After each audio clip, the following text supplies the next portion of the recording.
হাসিনা এসে বাংলাদেশে রাজনীতি করবে আর আমরা কি ললিপপ চুষবো? আজকে আমরা এমন একটি সময়ে এসে এখানে একত্রিত হয়েছি যখন সবাই জাতীয় ঐক্যের কথা বলছে। গণঅভ্যুত্থানের সময় আমরা যেভাবে একতাবদ্ধ হয়ে আওয়ামী ফ্যাসিস্টদেরকে এই বাংলাদেশ থেকে বিতাড়িত করেছি, ঠিক একইভাবে আমরা যদি আমাদের ঐক্য ধরে রাখতে পারি তাহলে আমরা নতুন বাংলাদেশ গঠন করতে পারবো ইনশাআল্লাহ। ৭১-এর পরে অনৈক্যের কারণে, বিভাজনের কারণে নতুন বাংলাদেশ গঠন করা সম্ভবপর হয়নি।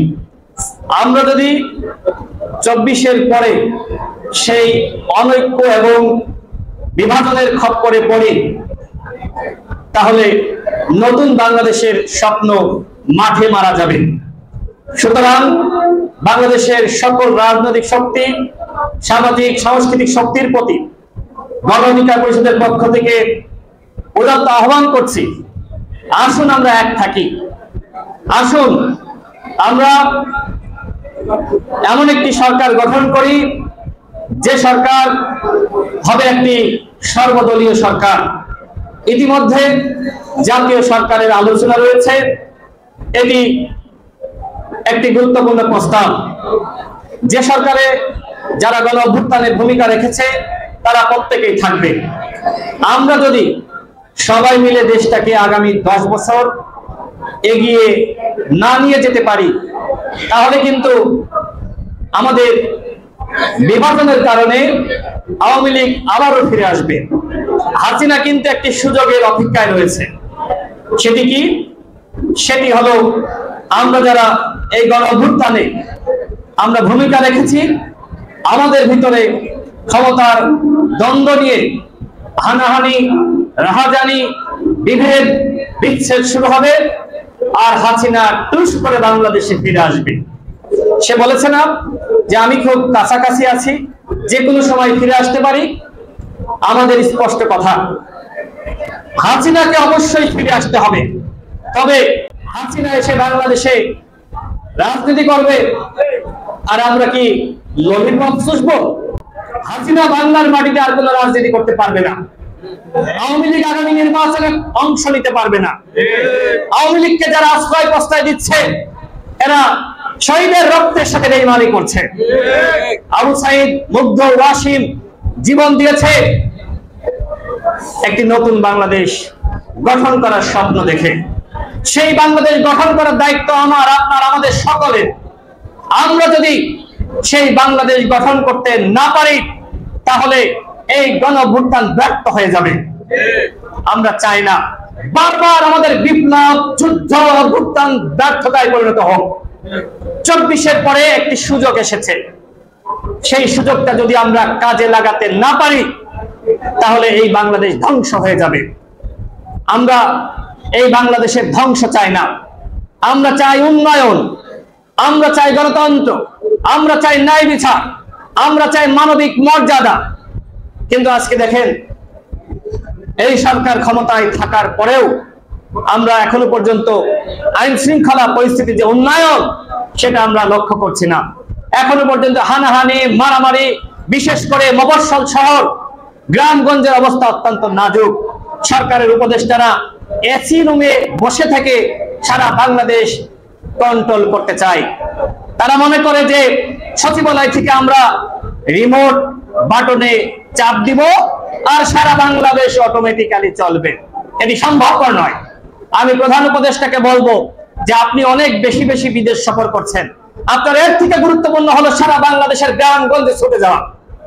উপদেষ্টারা, অন্যান্য উপদেষ্টা যারা রয়েছে তারাও কিন্তু ওই সচিবালয়ের বাইরে আসতে পারতেছে না। কেন? কি কারণ? ভয় কিসের? আপনারা অভ্যুত্থানের পরে একটি সরকার, আপনারা গ্রামগঞ্জে পাড়া মহল্লায় আসবেন, জনগণকে বলবেন। যদি নিরাপত্তা দিতে হয় দেশের জনগণ দিবে। সংগ্রামী সাথী ও বন্ধুগণ, সর্বশেষ বলবো, নির্বাচন নিয়ে ইতিমধ্যে ধোঁয়াশা শুরু হয়েছে। নির্বাচন কবে হবে, আদৌ হবে কিনা সেটি নিয়ে একটি ধোঁয়াশা চলছে। সরকার স্পষ্টভাবে এখনো পর্যন্ত তার রোডম্যাপ পরিকল্পনা ঘোষণা করে নাই। এখনো পর্যন্ত আমরা জানি না আদৌ ডিসেম্বরে ইলেকশন হবে নাকি আর একটি 1/11 ফিরে আসবে। আমাদের স্পষ্ট কথা, আমরা বাংলাদেশে আর কোন 1/11 ফখরুদ্দিন মঈনুদ্দিন ফিরে আসতে দিব না। আমাদের স্পষ্ট কথা, বাংলাদেশে আমরা আর আওয়ামী লীগকে ফিরে আসতে দিব না। আমরা আওয়ামী লীগের মতন আর কোন রাজনীতি বাংলাদেশে হতে দিব না। আমরা চাঁদাবাজি দখলদারিত্ব মুক্ত রাজনীতি বাংলাদেশে প্রতিষ্ঠা করতে চাই, সেটি আমাদের অঙ্গীকার। কিন্তু অনেকে কি করছে, অনেকে আওয়ামী লীগকে নানান ভাবে আশ্রয় প্রশ্রয় দিচ্ছে। এই আওয়ামী লীগের নেতা কর্মীরা ঝিনাইদহে এখনো পর্যন্ত বুক ফুলিয়ে যারা নির্যাতন করেছে, নিপীড়ন করেছে, ঘুরে বেড়াচ্ছে, কাদের আশ্রয় প্রশ্রয় এগুলো হচ্ছে, এগুলো আপনাদেরকে খতিয়ে দেখতে হবে। আওয়ামী লীগকে আশ্রয় প্রশ্রয় দেওয়া যাবে না। আওয়ামী লীগ একটি বিষধর সাপ, তাদেরকে যদি আপনি লালন করেন, পালন করেন, এমন ছবল মারবে কেউ বাঁচতে পারবেন না। সুতরাং আওয়ামী লীগের টাকা খেয়ে যারা আওয়ামী লীগকে আশ্রয় প্রশ্রয় দিচ্ছেন, তারা সৈন্য রক্তের সাথে বেইমানি করছেন। আওয়ামী লীগকে কোনো রাজনীতি করতে দেওয়া যাবে না। তবে আমরা এটাও বলছি, যারা আওয়ামী লীগের নিরীহ এবং সাধারণ কর্মী ছিল, তাদের সাথে আমরা জুলুম করব না। কিন্তু যারা এই ঝিনাইদহেতে মাফিয়া তন্ত্র কায়েম করেছে, সারা বাংলাদেশে মাফিয়া তন্ত্র কায়েম করেছে, তাদের রাজনীতি নিষিদ্ধ ঘোষণা করা হলো। 5 আগস্ট জনতার আদালতে আওয়ামী লীগের রাজনীতি নিষিদ্ধ ঘোষণা করা হয়েছে।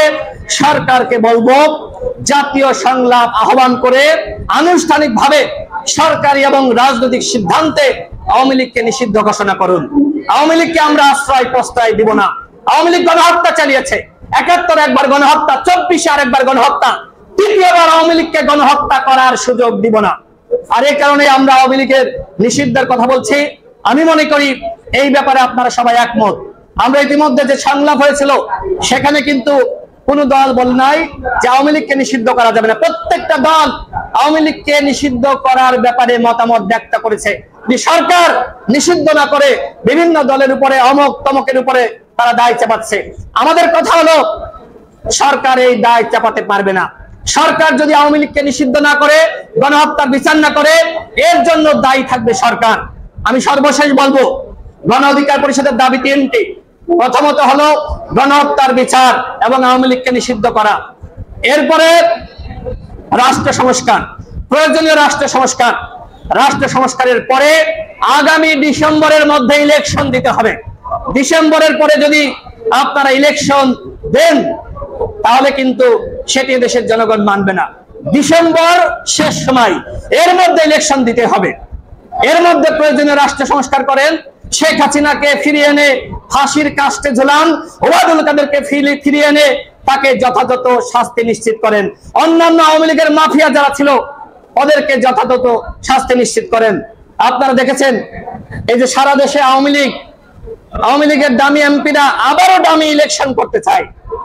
আওয়ামী লীগের দামি এমপিরা যারা 300 এমপি 14 সালে, 18 সালে, 24 সালে ছিল, এদেরকে দুদকের মাধ্যমে এদের সম্পদ বাজেয়াপ্ত করতে হবে, এদেরকে গ্রেফতার করতে হবে।